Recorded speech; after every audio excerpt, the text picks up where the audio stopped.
first time the 6'7" Wilder has faced a fighter taller and longer than him during his title reign. WBC champion Deontay Wilder here with us on SportsCenter as he gets ready for Tyson Fury and their heavyweight championship bout at Staples Center coming up on Saturday. So here it is. All the training is done. All the preparation is done. How are you feeling about where you are right now with the fight rapidly approaching? I feel amazing. You know, this camp has been such an amazing camp. And come Saturday night, I will release, you know, and show that I'm the He keep talking about releasing. Division. I always say there will be one champion, one face, one name, and he go by the name of Deontay Wilder. All right. For people who don't know your backstory, let's catch him up. You started boxing because you had a daughter born with spina bifida. Correct. Won the Olympic bronze medal for the United States. You had jobs at Red Lobster and IHOP and driving a beer truck to make ends meet, but you promised her you would become a champion. How did that drive you? Her being that she had the condition that she had, she was in a more tougher fight than I were. And to see her overcome so much, and have such a strong mind to do that allowed me to do what I did. So I motivated her as she was motivating me. So now I have other kids added to the family. I love to see their smiley faces. Good morning, Daddy. You know, and it allows me to do what I do and enjoy doing what I do as well. Let's talk about the fight itself. Tyson Fury, a big man like yourself. He's 6'9", you're 6'7", and that's unusual for you to be fighting a fighter taller than you are. How does a physical matchup affect how you attack?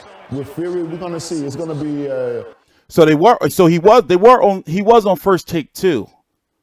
All right, yeah. If you could put the first. No. I got the First Take link. It's before this one. It's the First Take link. It's the First Take. Is it the full shit or is it?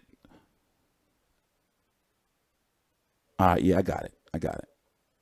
Cool. A situation where we both are awkward, and in boxing, the saying is styles make fights. Absolutely, and that's true. I think we're both going to be able to try to adjust to each other, and then after that, it's going to be fireworks. Now, I can hear the respect that you have for him when you talk about him and his style, but I've also seen these media events, and they've gotten pretty testy. How personal is this? I mean, it's never personal. It's always business, you know. But because of my mindset, a lot of these guys don't understand how I can speak certain things, how I'm so sure that certain things are going to go my way. I'm just overconfident in myself, being that I'm 40-0 with 39 KO. Every man that stepped in the ring, we had to go.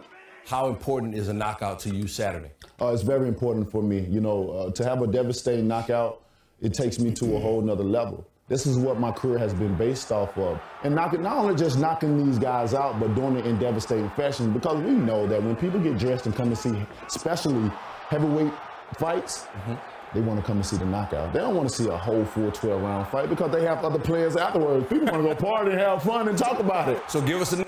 That's one thing I'm afraid of, though. People are expecting a knockout. Deontay Wilder wants a knockout. It'd be the most high-profile knockout of his career. But if he goes out there and just headhunts and not expect to have the cards given to Tyson Fury, he can't have that game plan. I feel he should go to the body. He can go to the body, however, it can be a little wild. You don't really want him being 6'6", 6'7", swinging those wild hooks to the body. You don't want that. I feel that Tyson Fury may have maintained his weight. Tyson Fury weighed in at 256. For his last fight against Francisco Pianeta, he weighed in at 258. So he's about less than 2 pounds than his last fight. The lowest he's been is about 240, 244. I forgot the exact weight. And he was around 245 for Klitschko. So this is for, even though this is technically, this is a really, really big fight. I can't say that this fight is bigger than the Klitschko fight. But however, this is really, really big to him because he wants to establish that he's back. People have already written Fury off saying, oh, well, yeah, you know, he's lost too much mentally and you don't know what it does to you having to lose that weight and put it back on and all that type of stuff. People are expecting him to lose. But Wilder, if he doesn't get the KO, because Fury is a slick defensive mover. If Wilder doesn't get the KO, then he's got to rack up points. He's got to rack up points. Remember, Luis Ortiz was beating him on points. He can't go out there and get complacent and think like this is America. Al Heyman's got my back. You can't fuck around like that in boxing. You never know. On the flip side, Fury, he has to make sure that he doesn't start showing off and get caught with some shit.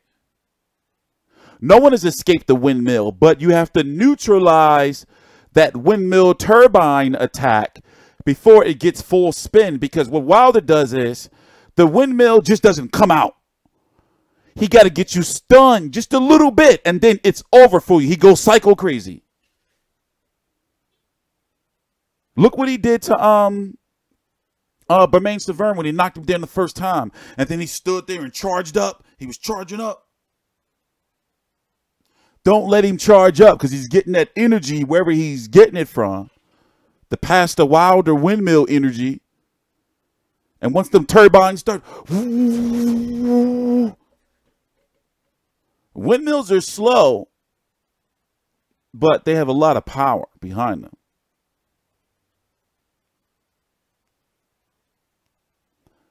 Tyson Fury's best bet is to piss you the people off and to make it an ugly, nasty fight where people are like, ew, what the fuck is this? This is why boxing is dead. Because if he don't, then he's going to get knocked the fuck out, right? He's got to go out there and win, and he's got to box and beat Tyson Fury. Don't do anything different. He don't want to fuck around with that windmill shit. He don't want to fuck around with that. Frustrated win on points, exactly. He's got to. If he goes out there and tries to, do that shit he be doing, try to, make a show for you guys, and while they're hitting him with some shit, it's over. Then he played into the Americans' hands.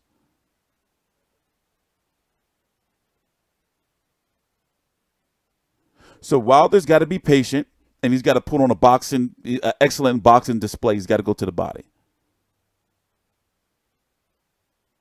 Also, like T.Y. was saying, if he's still here, T.Y., he's close friends with Brian Jennings. Believe it or not, me, Brian Jennings, Meek Mill, we all grew up like fucking 5-6 blocks away from each other. Long story short, he was telling me, like, think about it.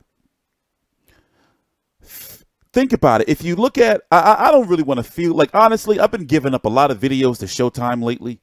So this is a clean video. We've been making, we have a very, this is a clean video. So I really don't want to show you any highlights.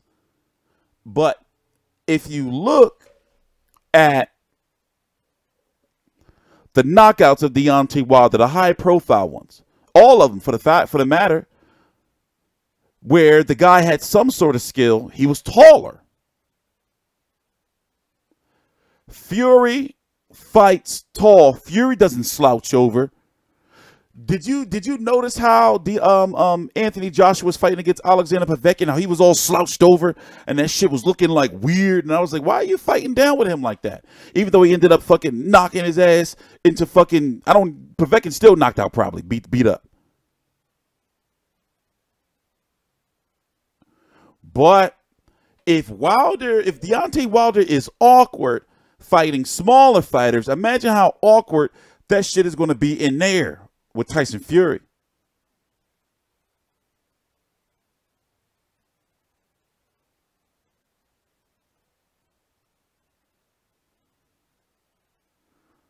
Yeah, hey, listen, if Fury's going to win, it's got to be some nasty shit. I just want to show you this thumbnail. What's up with Frank?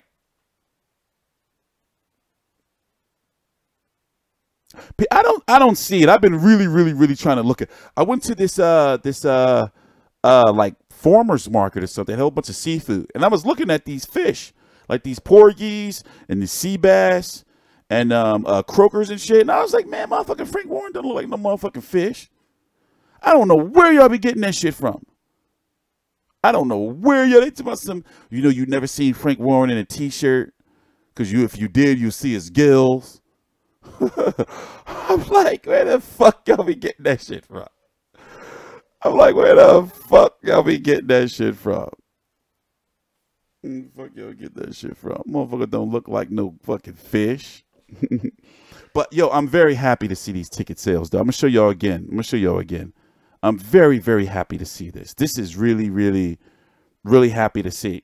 You know, when that camera pans around that crowd, and remember, we should be in for an early night in regards to the pay-per-view card, because people are predicting that Joe Joyce is going to knock out Joe Hanks.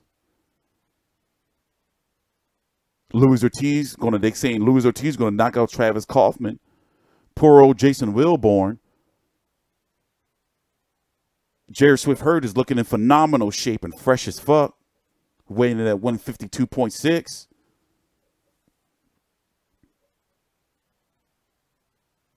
And then we're going to be getting the Wilder Ortiz. I mean, you fish eye. I don't know. I was trying to look. I was like, man, I don't really see the fish. I really don't see the fish.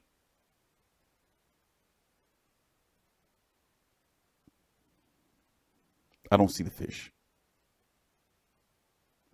Yeah, they could have did a lot better with the undercard. They could have did a lot better.